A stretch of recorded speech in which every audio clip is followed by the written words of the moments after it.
Pois, e sigo aqui com Simão Monteiro. Há bocado perguntava ao Aquiles Almada sobre a presença feminina nesta corrida presidencial. Qual é a sua opinião sobre este facto? O facto de não termos mulheres? Eu concordo com o que disse o meu colega. De facto, não há nenhum constrangimento, nem do ponto de vista legal, nem do ponto de vista social, do meu ponto de vista, para que impeça que as mulheres se apresentem à candidatura. Acho que é uma questão de tempo. Creio que ninguém se mostrou disponível. Temos mulheres valiosas com perfil para isso, mas sabe que as candidaturas presidenciais, por serem pessoais, é uma decisão pessoal que requer também um certo consenso no seio da família e talvez as mulheres não se mostraram disponíveis. Por sermos tão matriarcal, assim, com esta de mulher carregar a família às costas, não querer expor muito, a forma como se faz a política aqui em Cabo Verde intimida a presença feminina nas presidenciais, a seu ver? Provavelmente, mas isso requer um estudo científico para se ter uma posição com algum fundamento. O que posso dizer é que as campanhas têm momentos de agressividade e provavelmente por isso as mulheres não querem estar sujeitas à agressividade de outros candidatos. Pode ser um fator. A disponibilidade, porque as mulheres se desdobrem em várias tarefas profissionais, mas também domésticas.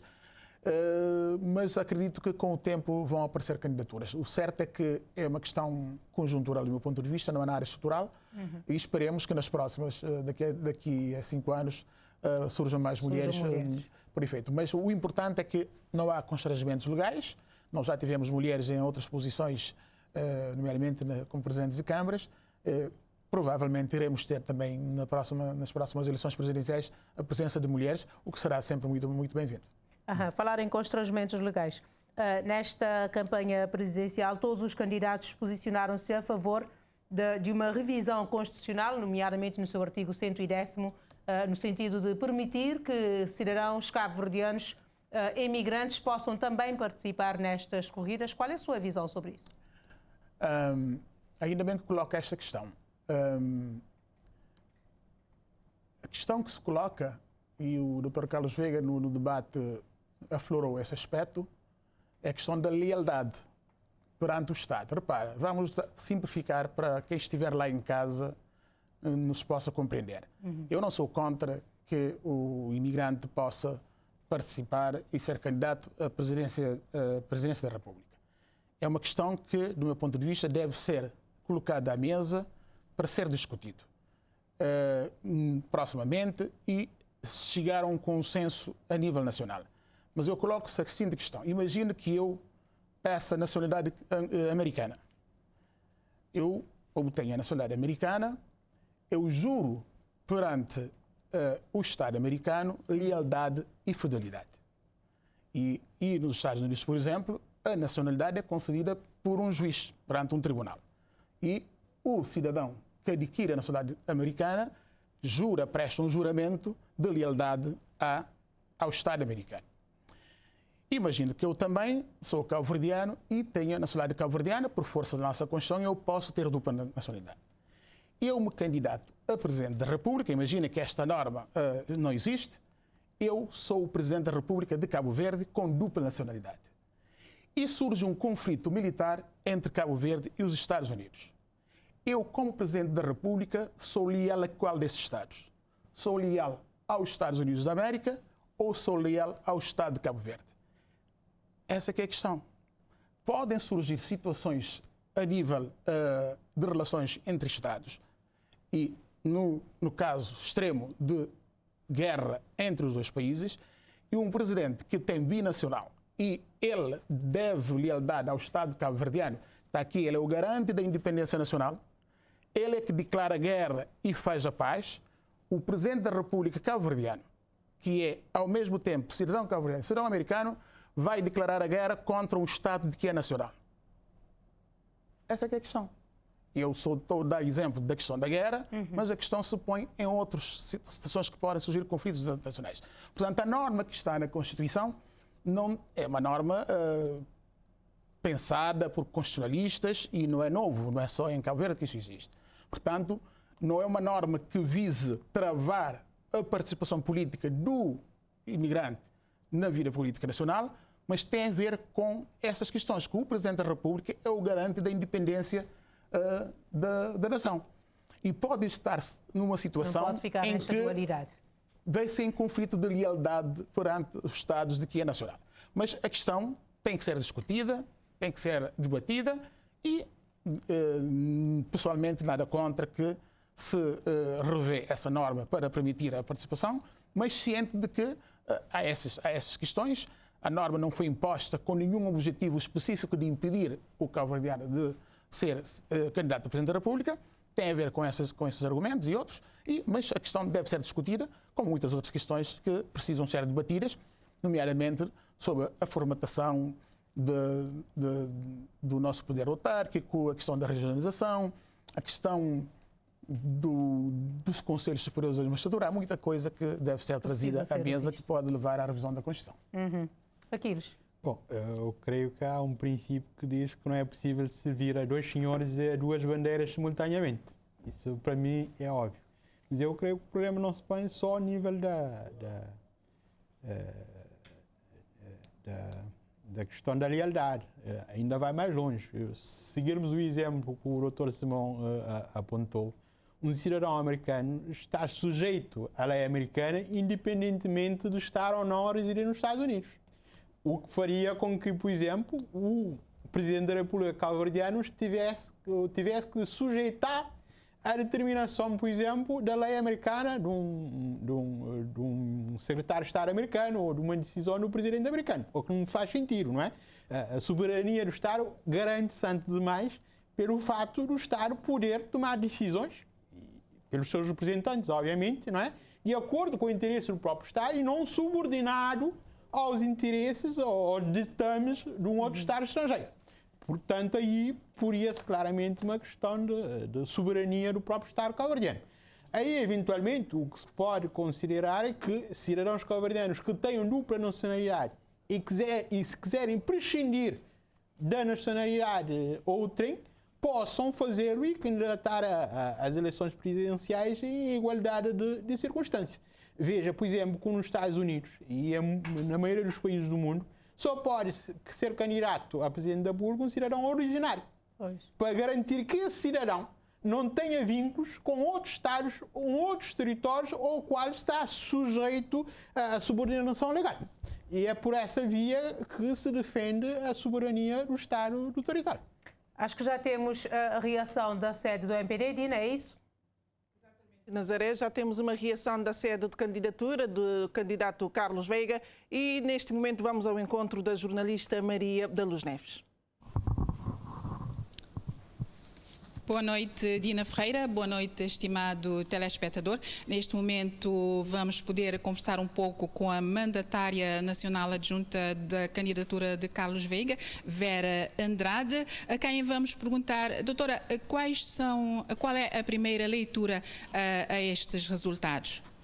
Bom, efetivamente, antes de mais, boa noite aos jornalistas e a todos que nos acompanham. Há claramente uma tendência que não podemos negar, não é? E, portanto, mas de todo o modo, ainda todas as mesas não estão apuradas, vamos aguardar até a última mesa. E o candidato, qual é o estado de espírito? Está tranquilo, está tranquilo. O povo cabo-verdiano é soberano e nós confiamos no povo, portanto, está tranquilo à espera dos resultados. Mas ainda haverá a possibilidade de se reverter estes resultados com as mesas que ainda não foram apuradas? Como eu disse, há essa tendência, não é? Nós aguardamos com serenidade, ainda existem mesas por apurar e, portanto, vamos aguardar. Vou repetir a questão da leitura. O que poderá ter corrido mal ou não conforme o esperado nos locais onde a candidatura não conseguiu vencer? Bom, nós ainda não tivemos, obviamente, tempo para fazer essa análise, tanto mais que os círculos que estão fechados, estamos a ganhar, não é? Portanto, e toda a nossa campanha foi desenvolvida de forma positiva, procuramos esclarecer os cabo-verdianos, transmitir qual era, portanto, a ideia e as propostas do candidato e, portanto, Foi esse o caminho que tivemos. Já temos, portanto, há algumas mesas e algumas ilhas já estão fechadas, têm resultado positivo, portanto, vamos aguardar. Okay. Portanto, Dina Ferreira, por enquanto, é a reação da mandatária nacional adjunta da candidatura de Carlos Veiga, Vera Andrade, pelo menos ir aceitando os resultados lá onde as coisas não correram bem, dizendo que o povo cabo-verdiano é soberano, mas também dizer que ainda é cedo para uma reação final. Portanto, vamos ficar aqui a aguardar e ver a tendência em relação aos resultados destas eleições. Dina? Obrigada, Maria da Luz Neves. Voltaremos à conversa mais à frente e, neste momento, vamos à reação do candidato Joaquim Monteiro. Primeira reação quanto aos primeiros também números, resultados eleitorais aqui em Cabo Verde. Ora bem, isso é óbvio que houve três candidatos. O PICV se candidatou, não é o José Maria Neves. Não foi o José Maria Neves a se candidatar às presidenciais, mas sim o PICV. Quanto ao MPD e ao CID, esses dois conseguiram ser uma dupla, por um lado, vergonhosamente, e de que maneira os bens gastos pelo MPD e pelo seu governo ao longo dessa campanha eleitoral e mesmo antes foi extremamente vergonhosa. Isso acaba por bloquear o processo todo que é o futuro das ilhas de Cabo Verde. Esses chamam-os de bloqueadores do processo de desenvolvimento da nossa nação cabo-verdiana. Até o momento obteve 0,7% dos votos. Estava à espera deste resultado? Não, eu estava à espera era de um score de 3%, porque eu conheço bem a história. Eu conheço bem e sei bem que não podia tirar mais de 2%. Vejamos quanto é que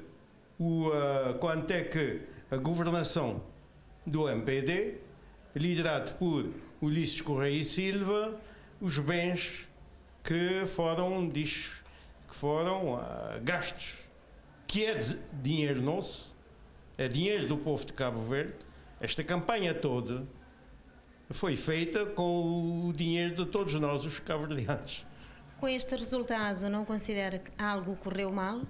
Não, correu vergonhosamente.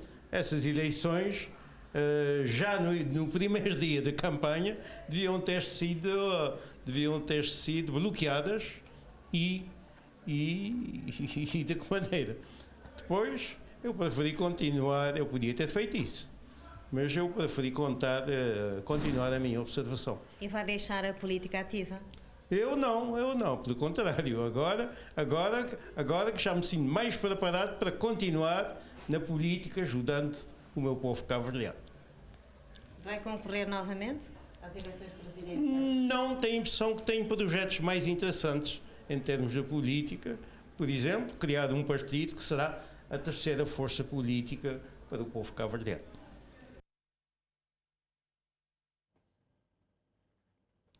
E obrigada, Carlota Mendes. E enquanto aguardamos as reações dos outros candidatos, vamos continuar com as análises da jornalista Nazaré Barros.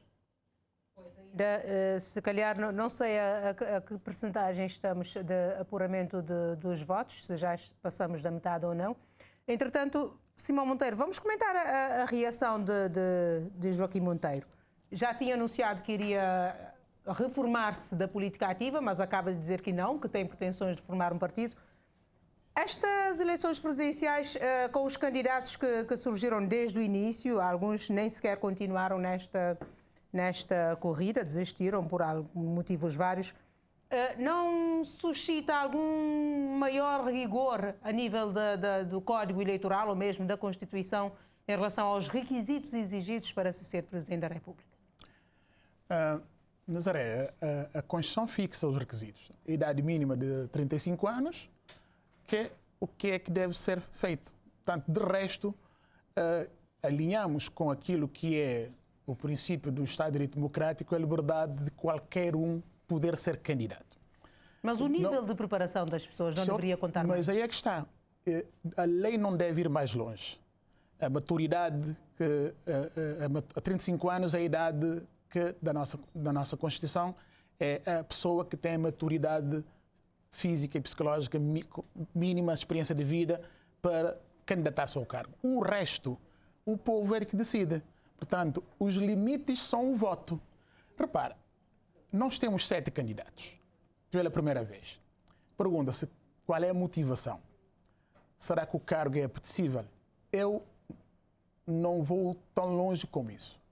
Eu acho que, à exceção dos 2 maiores candidatos, o Dr. José Maria Neves e o Dr. Carlos Veiga, os outros candidatos que eu presumo não, tenho a certeza que são pessoas inteligentes e que sabem fazer autoavaliação, sabiam à partida que não ganhariam essas eleições. Eu acho que sabiam, porque são pessoas inteligentes, porque eu tenho noção da minha notoriedade ou da minha falta de notoriedade. Eu sou advogado, nós temos aí candidatos com formações várias, mas penso com pessoas todas com formação superior e com experiência de vida e política, têm a noção da notoriedade perante a sociedade cabo-verdiana, tinham a noção exata de que, face aos outros candidatos que estão à frente, sabiam a partir do ponto de vista que não ganhariam as eleições. Então, qual é a motivação? Várias podem ser.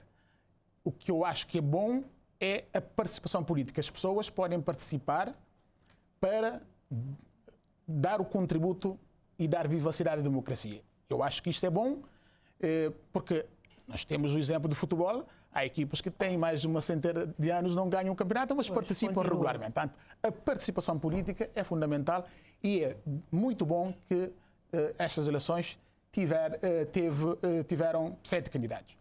Mas repara que também pode haver aqui motivação financeira.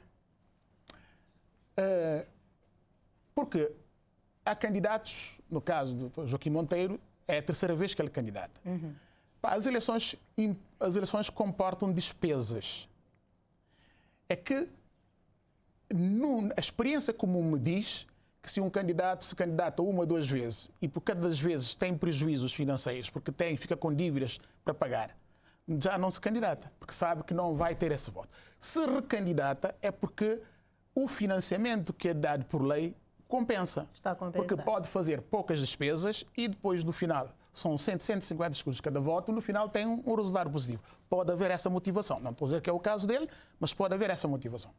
Porque existe um artigo no Código Eleitoral que diz que para as eleições presidenciais inscrever-se-á no Orçamento do Estado compensação para os candidatos que tiverem pelo menos 10% do voto.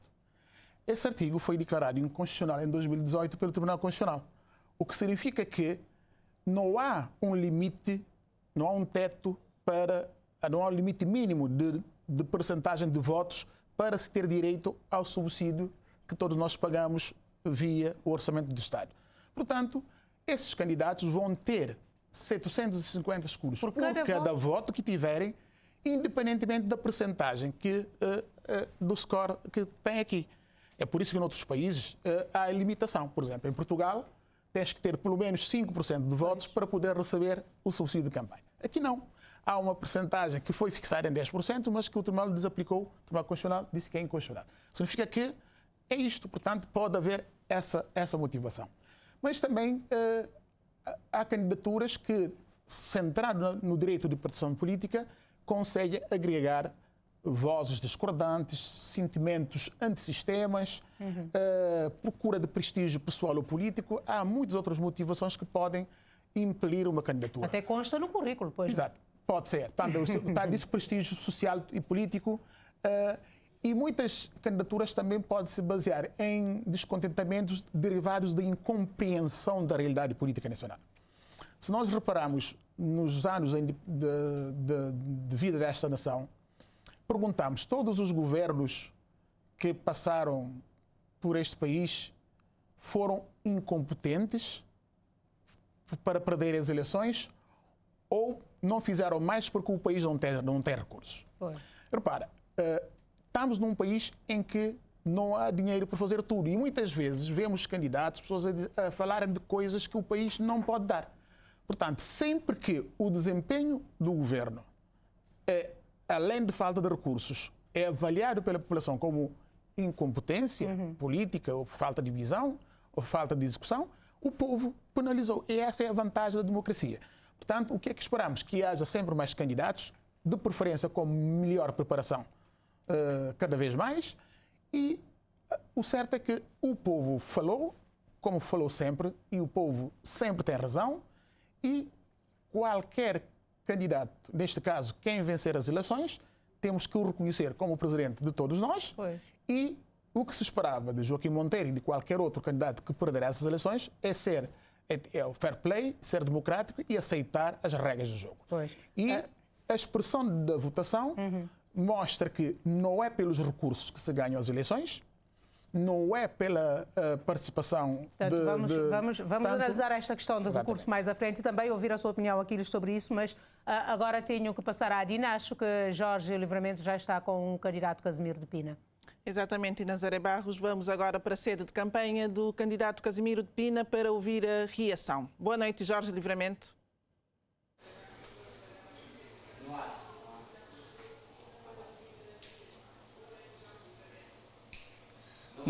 Muito boa noite, Dina. Estamos de facto em direto aqui de um dos hotéis da cidade da Praia, onde se encontra o candidato Casimiro de Pina.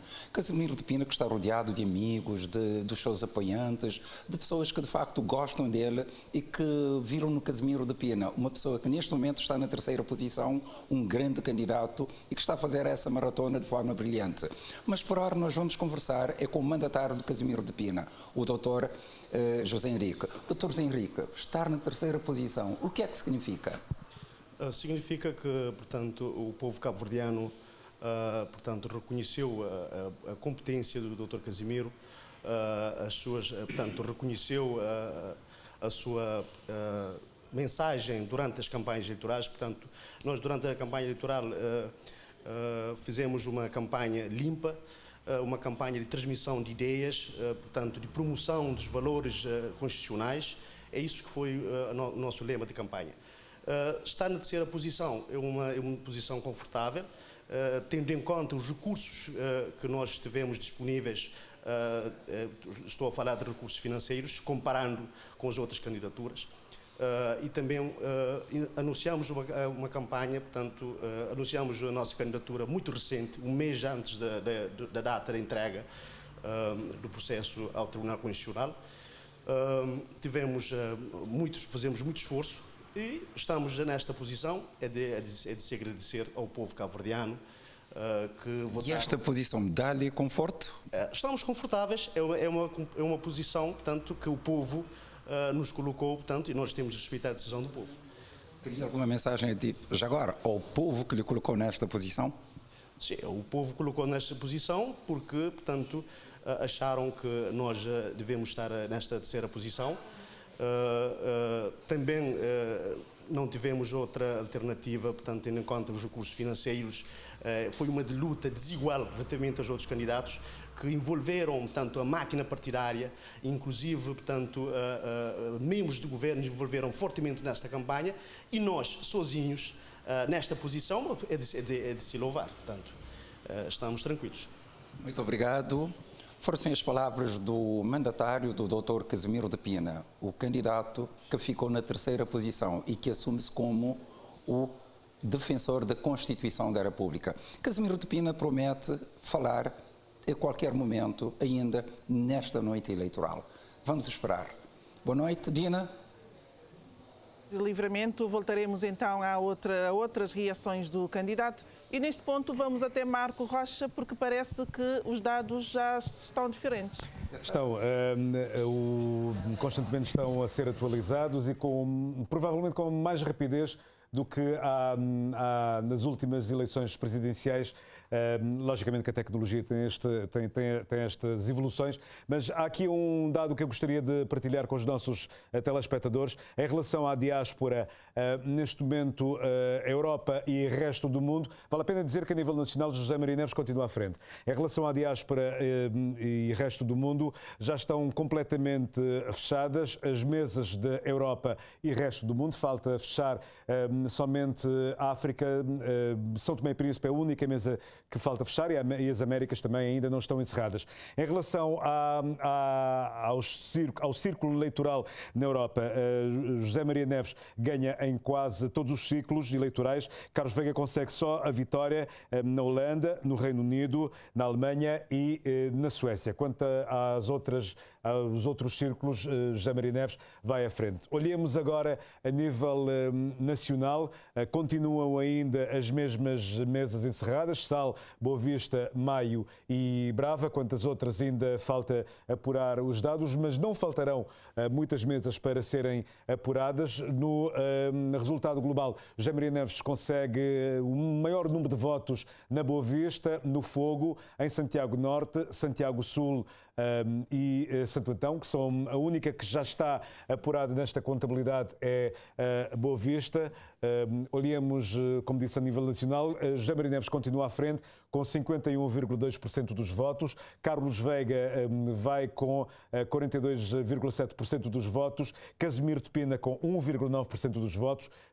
Fernando Delgado com 1,5% dos votos. Hélio Sanches com 1,2%. Gilson Alves com 0,9% dos votos. Joaquim Monteiro com 0,8%. A abstenção está na casa dos 48,7%. Estamos com 97,4% das mesas apuradas. Isso quererá dizer, provavelmente daqui a 1h30, no máximo 2 horas, teremos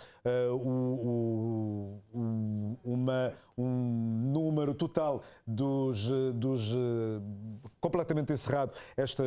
A contagem a nível nacional. Ficará a faltar uma outra mesa na diáspora. Vale a pena observar a cada uma das ilhas. Em Santo Antão, José Maria Neves vai à frente. Estamos com 108 mesas apuradas de 119, 90,8% das mesas apuradas. José Maria Neves vai à frente com 48,2% dos votos. Carlos Veiga com 44,2%. Fernando Delgado com 2,8% dos votos. Joaquim Monteiro consegue 1,4% dos votos. Ouvimos Jaco Monteiro dizer nesta noite eleitoral que quererá fundar um partido e não vai se aventurar outra vez numa candidatura presidencial. Gilson Alves com 1,2% dos votos. Hélio Sanches com 1,1% dos votos. Casimiro de Pena, que a nível nacional está em terceiro lugar, aqui consegue 1,1% dos votos. 190 eleitores votaram em Casimiro de Pena. São Vicente, também há bocado 98,5% dos votos. Faltará muito pouco para encerrar as mesas em São Vicente, as eleições em São Vicente. Faltam somente 2 mesas. José Maria Neves segue em frente com 46% dos votos. Carlos Veiga com 39,5% dos votos. Fernando Delgado com 5,2%. Casimiro de Pina com 3,9%. Gilson Alves com 2,5%. Joaquim Monteiro com 1,8%. Hélio Sanches com 1%. Seguimos para São Nicolau, onde Carlos Veiga vai à frente. Acho que desde o início da contagem Veiga tem liderado a corrida em São Nicolau com 50,3% dos votos. José Maria Neves com 44,2% dos votos. Casimiro de Pina com 1,8% dos votos. Joaquim Monteiro com 1,3%. Fernando Delgado, 1%, Hélio Sanches, 0,7%, Gilson Alves, 0,6%, 38 mesas apuradas num universo de 4 mesas. Sal, Boa Vista, já tínhamos feito a contagem, o Maio também já tínhamos feito a contagem. Aqui na Boa Vista, o vencedor das eleições é José Maria Neves. Sal e o Maio, Carlos Veiga segue à frente. Seguimos para Santiago Norte, onde José Maria Neves tem uma certa vantagem em relação a Carlos Veiga, com 54,4% dos votos, Veiga com 42,5%, Hélio Sanches com 1,5%, Joaquim Monteiro 0,5%, Casimiro Tupina com 0,5%, Gilson Alves 0,4%, Fernando Rocha Delgado com 0,2%. Santiago Sul também não faltará muito para fecharmos a contagem aqui na região onde estamos a fazer esta emissão. Mesas apuradas, 98,6% dos votos, já foram contabilizadas 285 mesas, 289 mesas eram onde os cabo-verdianos, quem vive aqui nesta região de Santiago Sul podia votar. A abstenção esteve nos 49,3% dos votos, José Maria Neves 53,8%, Carlos Veiga 41,9%, Casimiro Tupina 1,9%, Hélio Sanches 1,1%, Gilson Alves 0,6%, Fernando Rocha Delgado 0,4% e Joaquim Monteiro 0,3%. Ilha do Fogo, onde o PAICV tem sido o partido mais votado e onde também nas presidenciais o candidato apoiado pelo PAICV tem conseguido o maior número de votos. José Maria Neves está com 55,2% dos votos, Carlos Veiga com 40,7%, 2,4% para Casimiro Tupina, Hélio Sanches consegue 0,8%, Joaquim Monteiro com 0,4%, Gilson Alves com 0,2% e Fernando Rocha Delgado com 0,2%. Vale a pena observar nestas ilhas onde há mais do que um círculo eleitoral, nos mosteiros, no Fogo, Mosteiros e Santa Catarina, a eleição está concluída. Nos mosteiros, José Maria Neves venceu o escrutínio com 62,4%, Carlos Veiga ficou em segundo lugar com 32,2%, Casimiro Tupina, natural dos mosteiros, fica em terceiro lugar com 4,1%, Hélio Sanches 0,1%, Fernando Rocha Delgado 0,3%, a mesma percentagem para Joaquim Monteiro e, curiosamente, com o mesmo número de votos, 11 votos para cada um, Gilson Alves consegue 0,2% com 7 votos. A Santa Catarina do Fogo, que também já tem a contagem completamente encerrada. Carlos Veiga consegue a vitória eleitoral com 50,2%, José Maria Neves com 47%, Hélio Sanches 0,9%, Casimiro Tupina 0,9%, Joaquim Monteiro, que terminou a campanha na Ilha do Fogo, com 0,4% dos votos e Gilson Alves com 0,2%, Fernando Delgado com também 0,2%. Mais um segundo, Nazaré, porque eu vi agora a atualização da NOSI a ser feita. Eu estava só a tentar perceber se alguma das ilhas tinha a contagem completamente fechada, mas não, continuamos com as mesmas mesas encerradas: Sal, Boa Vista, Maio e Brava. Nazaré? Já vamos com quantos? 95% dos votos apurados? Vamos a nível nacional com 98,2% de mesas apuradas. Havia 1.053 mesas, isso quer dizer, a nível nacional, temos 1.034 mesas completamente fechadas.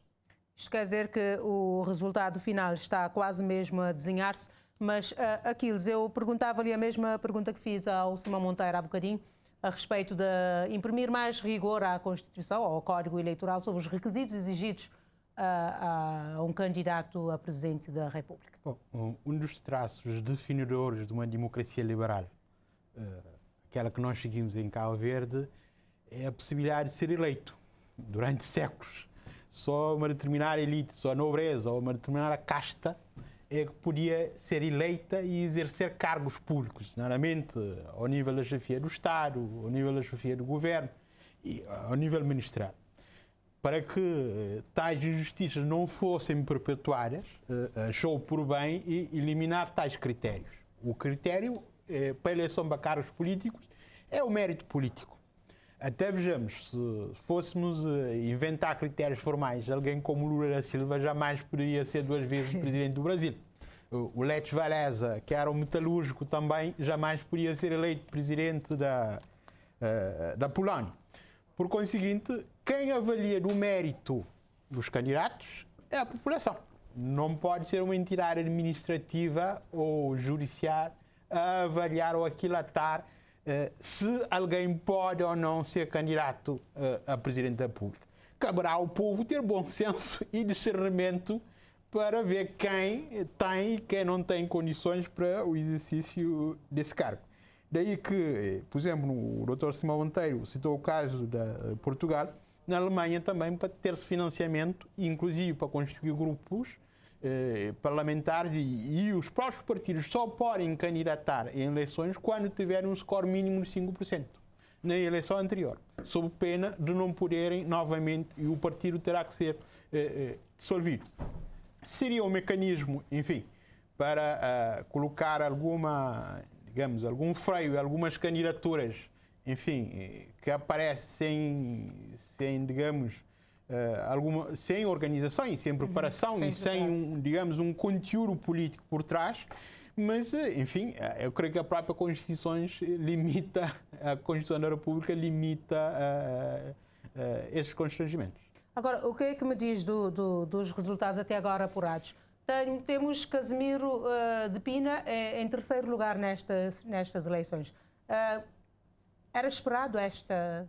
Eu creio que não, porque o Dr. Casimiro de Pina apresentou um discurso, intelectualizado, não é? E que cingiu-se apenas sobre a questão da Constituição. Eu creio que faltou um discurso político mais abrangente, que fosse além da própria Constituição, mas creio que ele conseguiu defender a sua dama e conseguiu passar a mensagem, porque no fundo, creio que ele pretendia era debater a Constituição e propor uma nova hermenêutica constitucional para o país, não é? Uma nova forma de ver a Constituição por parte dos Presidentes da República. E por essa via, creio que ele conseguiu passar a mensagem, não é? E, eventualmente, há que ver qual é o público leitor do Dr. Casimiro de Pina, não é? Imagino eu que serão, sobretudo, jovens, um leitor mais urbano, que, que está por dentro dessa linguagem mais rebuscada e menos popular. Falávamos também no início desta análise da questão da notoriedade e, no cômputo geral, o Fernando Rocha, que é um jovem que apareceu agora também, que em princípio quase ninguém o conhecia no meio político, está à frente de Hélio Sanches, que é deputado nacional. Eu creio que o Fernando Rocha está muito associado a um voto de protesto, não é? Ele conseguiu canibalizar esse voto na sua pessoa, as pessoas que estão descontentes com o sistema, com o atual funcionamento do nosso sistema político, terão votado no Fernando Rocha em termos para protestar, porque se nós formos ver, enfim, eu creio que nem ele mesmo chegou a perceber ao que vinha, não é? A ideia de uma caixa de uma caixa de reclamações, de sugestões a esse nível, o Presidente da República teria que ler, e, se cada eleitor escrevesse um bilhete, ele teria que ler 400 e tal mil mensagens. Porventura o mandato inteiro não chegaria para isso. Simão, que leitura faz deste posicionamento dos candidatos a esta altura em que os dados já estão quase finalizados? Várias coisas. Primeiro, que a formação académica não chega para ser Presidente da República. Para o Dr. Hélio é um jurista, conhecido, advogado, não teve peso pela sua formação que tem. O Dr. Casimiro fez um discurso à volta dos poderes presidenciais, deu uma certa interpretação ao conteúdo dos poderes presidenciais e, por isso, teve o score que teve, mas também só isso não chega. Portanto, ser um bom jurista, ser um bom advogado, ser um bom médico, isso não chega para ser Presidente da República. E significa que os candidatos que reuniram maior voto por parte da população são aqueles que têm uma experiência política longa, têm uma experiência profissional vasta, têm notoriedade e têm base partidária. Portanto, esses fatores foram decisivos na escolha. Provavelmente, como disse o meu colega há pouco, o fator da juventude por parte de Zé Maria Neves terá contado, terá captado o eleitorado jovem, não por causa da idade, mas porque o eleitorado jovem não conhece a história de Carlos Veiga. E esse pode ser um pecado. Carlos Veiga saiu da ribalta política há muitos anos, reentrou depois para a função de embaixador, mas para alguém que quis ser Presidente da República, já teve 2 candidaturas, não trabalhou, do meu ponto de vista, a história dele na história da democracia cabo-verdiana. Poucos jovens não conhecem o que é que ele foi, qual é o papel que teve, e talvez ouvi num post nas redes sociais que ele não quer se assumir como rosto da democracia, não quer dizer que ele o seja, mas a notoriedade dele ficou, do meu ponto de vista, a nível das pessoas mais antigas que o conheciam desde a época de 90. Mas isso para dizer que só o conhecimento da Constituição não chega, porque quem pôs a Constituição no centro do debate político das eleições presidenciais foi Jorge Carlos Fonseca. Antes de Jorge Carlos Fonseca, o contexto político era outro, os presidentes da República não tratavam o tema Constituição. E foi o Jorge Carlos Fonseca que diz, e esta honra tem que lhe ser feita, disse: a Constituição é o meu caderno de encargos. Portanto, é com Jorge Carlos Fonseca que a Constituição vem para o centro do debate político das presidenciais. É com Jorge Carlos Fonseca que a chamada magistratura de influência, ele escreveu livros sobre isso, vem à tónica que agora os candidatos usaram a magistratura de influência. E, de fato, a magistratura de influência depende, sobretudo, não do orçamento que o Presidente não tem, nem de um programa político que não tem e não pode ter, mas do prestígio pessoal que ele tem, da capacidade que ele possa ter de poder influenciar políticas do governo. Capacidade que ele possa ter de auscultar, movimentar interesses, movimentar ideias, convencer o governo a mudar políticas no decurso do mandato. Portanto, isso é apenas uma das linhas da magistratura de influência. E esta proximidade, repara que o Jorge Carlos Fonseca viajou muito, contatou muita população, salvo o tempo da pandemia. Portanto, esta magistratura de influência que Mário Soares chamava de presidência aberta é a capacidade e o prestígio que o Presidente tem de poder ser ouvido, poder ser auscultado pelo governo da Assembleia e conseguir arranjos para que as coisas se avancem e tanta capacidade que tem de melhorar a visão e as políticas públicas. Por isso que o eleitorado pode não saber isto, mas tem essa noção vaga de que o Presidente é alguém que pode influenciar, não mandar no governo, como muitos candidatos dizem, mas que é capaz de influenciar, é capaz de fazer os seus interesses serem resolvidos. Este é o sentido que fez com que o eleitorado se canalizou o seu voto para esses dois candidatos que já tiveram experiência de governação, já tiveram experiência de lidar com a população. Portanto, a questão que se coloca é esta. Os partidos políticos tiveram influência, claro que têm, e tiveram e vão ter sempre. Não há ninguém consegue ser eleito Presidente da República em Cabo Verde sem apoio partidário. Porque não é na questão do voto, é na questão da armação da máquina, do terreno, da mobilização de toda a máquina da campanha para mobilizar votos. Os outros candidatos, não era expectável que os outros candidatos tivessem uma expressão de votos maior. Casimiro de Pina terá surpreendido mais porque nunca exerceu carreira política. O Dr. Hélio Sanches já foi deputado, já exerceu outros cargos, Casimiro de Pina não. Por isso, poder-se-á dizer, não teve experiência política. Terá influenciado. Portanto, teoricamente, poder-se-á dizer que era expectável que o Dr. Hélio Sanches tivesse uma votação superior a Casimiro de Pina. Mas essas são as dinâmicas da população. E, como disse o meu colega, há votos de protesto. Portanto, o candidato Fernando também não era expectável que tivesse esse posicionamento, porque em termos de discurso político não tinha um discurso político consistente. E depois a caixa de sugestões é um Presidente da República que não tem ideias, que as ideias são fornecidas pela população, é uma espécie de democracia direta via caixa de sugestões, portanto, mas a expressão eleitoral não corresponde ao discurso político e concentra votos de protestos, de sentimentos. Mais de 2.500 votos de protestos. Passamos neste ponto à Dina Ferreira, que deverá ter alguma reação neste momento.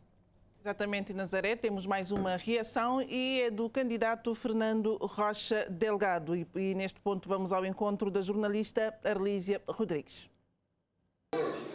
Olá, boa noite, Marco Rocha. Nós entramos aqui da sede de candidatura de Fernando Rocha Delgado, um jovem de 40 anos que concorre a um cargo público pela primeira vez. Neste momento ele está na 4ª posição, já ultrapassou os 2.400 votos. Vamos então conhecer as primeiras reações do candidato do Figueiral Santo Antão. Boa noite, candidato, senhor candidato. Nós gostaríamos, portanto, de ter as suas reações a esses resultados que temos neste momento. Ora, muito boa noite a todos os cabo-verdianos. O que é que eu posso dizer? Em todo caso, estando na posição que estou, sendo um candidato à primeira vez, dá alguma garantia que as coisas podem dar uma reviravolta e avançar para um número bem maior. Em todo caso, quero agradecer a todos aqueles que depositaram confiança em mim e continuarei a lutar pelo bem do país, assim como disse em toda a minha campanha, né? Pronto, as coisas podem mudar, sendo um candidato a primeira vez, em todo caso não deixa de ser uma vitória, com certeza. E quais são as expectativas neste momento até o final desse processo? Até o final espero ter um número de votos superior ao que está de momento. Em todo caso, eu sou um candidato à primeira vista, muitos cabo-verdianos não me conheciam de uma forma direta e o resultado sem dúvida me satisfaz e pronto, eu quero agradecer a todos os cabo-verdianos, independentemente daqueles que depositaram confiança em mim e outros não, mas já só saber que sou cabo-verdiano e o que eu fiz por amor à pátria e se for necessário voltarei a repetir a mesma dose. Obrigado, Sr. Candidato. Nós contamos voltar mais à frente, então, e nesse direto que nós estamos aqui, especial eleições presidenciais. Obrigada, até já. E, portanto, nós contamos voltar mais à frente, quando os resultados já estiverem mais definidos. Até já. Já Filomena Alves Lima e neste ponto partimos para um breve intervalo. Voltamos dentro de breves instantes.